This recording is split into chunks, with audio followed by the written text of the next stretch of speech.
जय जय श्री राधे श्री हरिवंश। राधा वल्लभ लाल की सदा जय हो। आज हम श्रवण करेंगे जया एकादशी की कथा को। और जया एकादशी को भैमी एकादशी भी कहते हैं। और ये एकादशी बड़ी ही पावन और बहुत सारा फल देने वाली है और बहुत से हमारे पापों को नष्ट करके हमें भगवान की कृपा को देने वाली है। और अंत में एकादशी करने के प्रभाव से हमें वैकुंठ की प्राप्ति होगी, भगवान की प्राप्ति होगी और वैकुंठ ही हमारा असली घर है। तो जो भी आगे कुत्ता बिल्ली सुअर आदि नहीं बनना चाहता और अपने घर भगवान के घर जाकर भगवान की सेवा करना चाहता है, वो एकादशी का पालन अवश्यमेव करे। जय जय श्री राधे। तो चलिए शुरू करते हैं इस जया एकादशी की कथा को, जिसे स्वयं भगवान सुना रहे हैं। किसे? धर्मराज युधिष्ठिर को। तो उन्हीं के कक्ष में चलते हैं और साथ साथ हम भी वहां बैठकर श्रवण करते हैं कि भगवान क्या कह रहे हैं। जय श्री राधे। तो चलिए शुरू करें। धर्मराज युधिष्ठिर बोले, हे भगवान, आपने मुझे इतनी सुंदर एकादशी की कथा सुनाई है, मुझे बड़ा आनंद हुआ। आप तो स्वदेज, अंडज, उभदिज और जरायुज चारों प्रकार के जीवों को उत्पन्न, उनका पालन तथा नाश करने वाले हैं। अब आप कृपा करके मुझे माघ शुक्ल पक्ष में आने वाली एकादशी का मुझसे वर्णन कीजिए। इसका क्या नाम है, इसके व्रत की क्या विधि है और इसमें कौन से देवता का पूजन किया जाता है। कृपया करके आप मुझे सब कुछ बताइए। उनकी बात सुनकर श्री भगवान कहने लगे, हे राजन, इस एकादशी का नाम जया एकादशी है और इसे भैमी एकादशी के नाम से भी जाना जाता है। इसका व्रत करने से मनुष्य ब्रह्म हत्या आदि पापों से छूटकर मोक्ष को प्राप्त होता है तथा इसके प्रभाव से भूत पिशाच आदि योनियों से मुक्त हो जाता है। इस व्रत को विधि पूर्वक करना चाहिए। अब मैं तुमसे पद्म पुराण में वर्णित इसकी महिमा की एक कथा सुनाता हूँ। तो बड़े ध्यान से सुने। एक और जरूरी बात, जो व्रत नहीं भी कर पाते एकादशी का, तो वो कथा अवश्य सुने, क्योंकि कथा सुनने से भी भगवान की कृपा की हमें प्राप्ति होती है।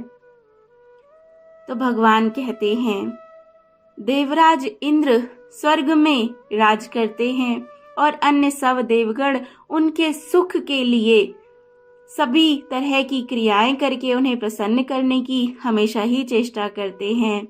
और सभी देवता भी स्वर्ग में वास करते हैं। एक समय इंद्र अपनी इच्छा अनुसार नंदनवन में अप्सराओं के साथ विहार कर रहे थे और गंधर्व गान कर रहे थे। उन गंधर्वों में प्रसिद्ध पुष्पदंत तथा उसकी कन्या पुष्पवती और चित्रसेन तथा उसकी स्त्री मालिनी भी उपस्थित थे। साथ ही मालिनी का पुत्र पुष्पवान और उसका पुत्र माल्यवान भी उपस्थित थे। पुष्पवती गंधर्व कन्या माल्यवान को देखकर उस पर मोहित हो गई और माल्यवान पर कामबाण चलाने लगी। उसने अपने रूप, लावण्य और हाव भाव से माल्यवान को वश में कर लिया। हे राजन, वह पुष्पवती अत्यंत सुंदर थी। अब वे इंद्र को प्रसन्न करने के लिए गान करने लगे, परंतु परस्पर मोहित हो जाने के कारण उनका चित्त भ्रमित हो रहा था और गान में त्रुटि हो रही थी। इनसे ठीक प्रकार ना गाने तथा स्वरताल ठीक नहीं होने से इंद्र इनके प्रेम को समझ गए और उन्होंने इसे अपना अपमान समझकर उनको श्राप दे दिया। इंद्र ने कहा, हे मूर्खों, तुमने मेरी आज्ञा का उल्लंघन किया है, तुम पर धिक्कार है। अब तुम दोनों स्त्री पुरुष के रूप में मृत्यु लोक में जाकर पिशाच रूप धारण करो और अपने कर्म का फल भोगो।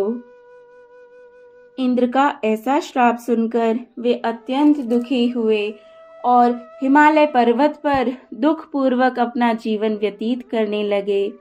उन्हें गंध, रस तथा स्पर्श आदि का कुछ भी ज्ञान नहीं था। वहां उनको महान दुख मिल रहे थे। उन्हें एक क्षण के लिए भी निद्रा नहीं आती थी। उस जगह अत्यंत शीत था, अर्थात बहुत ज्यादा ठंडक थी। इससे उनके रोंगटे खड़े रहते, उनके दांत बजते और बड़े ही दुखी थे।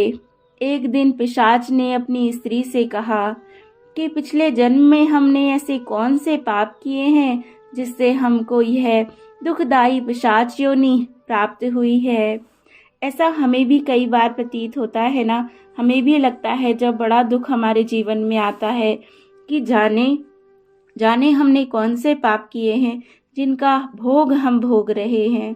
तो उस समय याद रखें, कहीं ना कहीं कुछ ना कुछ पाप तो हमसे बने ही हैं। तो हम भी एकादशियों का पालन करें, भगवान की पूजा करें, भगवान से प्रार्थना करें, तो भगवान बड़े दयालु हैं। वे हमारी प्रार्थनाओं को सुनकर हमारे कष्टों को अवश्य दूर करेंगे। तो यहाँ पर ये भी यही कह रहे हैं, जाने हमसे क्या हुआ जो हमें ये दुखदाई स्थिति में आना पड़ा। इस पिशाच योनि से तो नरक के दुख सहना ही उत्तम है। अतः हमें अब किसी प्रकार का पाप नहीं करना चाहिए। इस प्रकार विचार करते हुए वे अपने दिन व्यतीत कर रहे थे। दैव योग से तभी माघ मास में शुक्ल पक्ष की जया नामक एकादशी आई। उस दिन उन्होंने कुछ भी भोजन नहीं किया और ना कोई पाप कर्म ही किया, केवल फल फूल खाकर ही दिन व्यतीत किया और सायंकाल के समय महान दुख से पीपल के वृक्ष के नीचे बैठ गए। उस समय सूर्य भगवान अस्त हो रहे थे। उस रात को अत्यंत ठंड थी, इस कारण वे दोनों शीत के मारे अति दुखित होकर मृतक के समान आपस में चिपटे हुए पड़े रहे। उस रात्रि को उनको निद्रा भी नहीं आई। हे राजन, जया एकादशी के उपवास और रात्रि जागरण से दूसरे दिन प्रभात होते ही उनको पिशाच योनि से मुक्ति मिल गई। अत्यंत सुंदर गंधर्व और अप्सरा की देह धारण कर सुंदर वस्त्र आभूषणों से अलंकृत होकर उन्होंने स्वर्गलोक को प्रस्थान किया। उस समय आकाश में देवता उनकी स्तुति करते हुए पुष्प वर्षा करने लगे।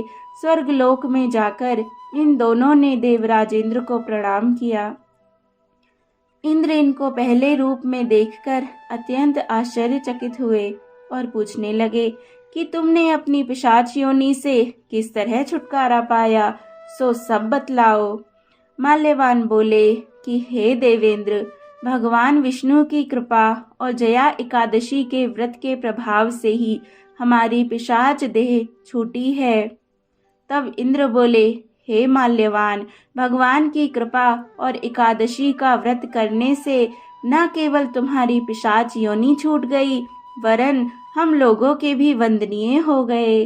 जय जय।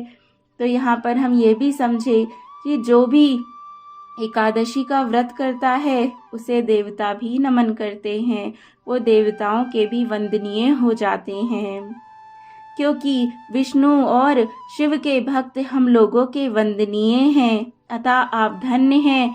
अब आप पुष्पवती के साथ जाकर विहार करो। जय जय। श्री कृष्ण भगवान कहने लगे, हे राजा युधिष्ठिर, इस जया एकादशी के व्रत से बुरी योनि छूट जाती है।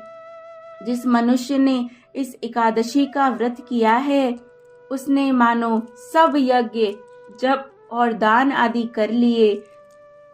जो मनुष्य जया एकादशी का व्रत करते हैं वे अवश्य ही 1000 वर्ष तक स्वर्ग में वास करते हैं। जय जय श्री राधे। और सिर्फ इतना ही नहीं, जो भी एकादशी का व्रत करते हैं वे अंत में वैकुंठ लोक को प्राप्त करते हैं। जय हो, श्री भगवान की जय हो। कितनी सुंदर सुंदर बातें भगवान हमें समझाते हैं, बताते हैं, तो हमें उन पर चलना भी चाहिए, उनका पालन भी अवश्य करना चाहिए। एकादशी का व्रत अवश्य करे, अवश्य करे, अवश्य करे। और एकादशी के दिन जितना ज़्यादा हो सके नाम जप करें, क्योंकि एकादशी के दिन किया जाने वाला नाम जप 10 गुना फल देने वाला है, बल्कि 100 गुना भी मैं कहूँ तो बिल्कुल सही बात होगी। और सही तो ये है कि उससे भी कहीं ज़्यादा वो हमें क्या दे सकती है हम सोच नहीं सकते। श्री भगवान को ही दे देती है तो फिर और क्या ही रह गया, है ना।